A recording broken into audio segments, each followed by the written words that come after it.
Bonjour Tsongor Tsoukas, Bonjour.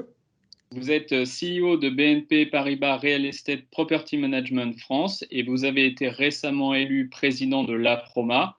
C'est sous cette étiquette que vous avez accepté de répondre aux questions de BITV aujourd'hui. Je vous en remercie. La première question concernera le métier de property management.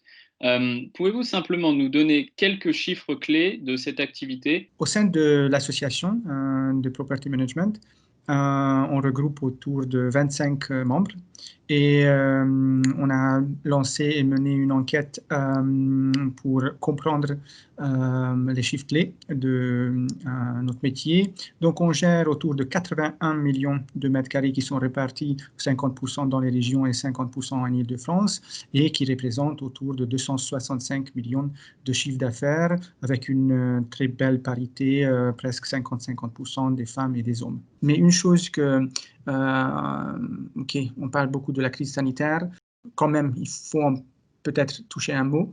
Parce que pour notre métier, ça a apporté beaucoup d'attention. On était vraiment au cœur de plein de sujets, plein de préoccupations de nos clients, parce que nous avons assuré la sécurité sanitaire dans les immeubles, on a organisé les services, on a organisé autant le confinement que le déconfinement, la continuité des services sur les immeubles, et aussi on a aider, assister nos clients dans la gestion de quittancement et de collecte des loyers.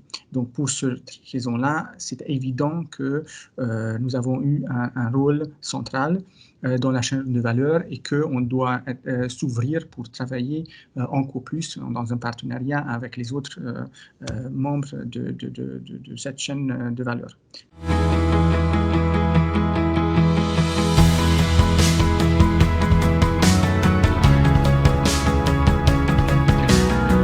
Et aujourd'hui, en tant que président de l'APROMA, quel est votre programme pour les prochaines années? En fait, on s'est posé déjà l'année dernière. On n'a pas attendu que je sois élu président pour travailler sur les enjeux de notre métier. On a travaillé avec un consultant externe pour comprendre mieux les attentes évolutifs de nos clients, clients directs, les asset managers et les investisseurs, et aussi indirects, les clients finaux qui sont les utilisateurs. Donc, pour répondre à votre question, le programme pour les 2 ans qui viennent sont déduits de cette étude. On va travailler sur la confiance et les compétences. Pour nous faire confiance, on doit être fiable, on doit être transparent, fiable au niveau de qualité de service et ils doivent être capables de s'appuyer sur nous. Et deuxième, transparent au niveau de ce qu'on fait, comment on fait, quels sont les chiffres, avec quels moyens. Donc, c'est pourquoi la confiance est un vecteur très important pour pouvoir améliorer cette relation. Et pour cela, il faut aussi intégrer des nouvelles compétences parce qu'avec la data, sans le maîtriser, comment on peut le faire travailler dans l'intérêt de nos clients. Vous parlez de l'importance de la data. Je crois savoir que vous souhaitez lancer un projet data pour faciliter l'interopérabilité. Est-ce que vous pouvez nous en dire plus sur ce projet? Bien entendu, et ce n'est pas qu'un souhait, parce que déjà on a lancé cette étude, ce chantier, avec un consultant externe et avec la mobilisation de plusieurs membres. Pourquoi on travaille sur ce référentiel commun? Pour 2 raisons.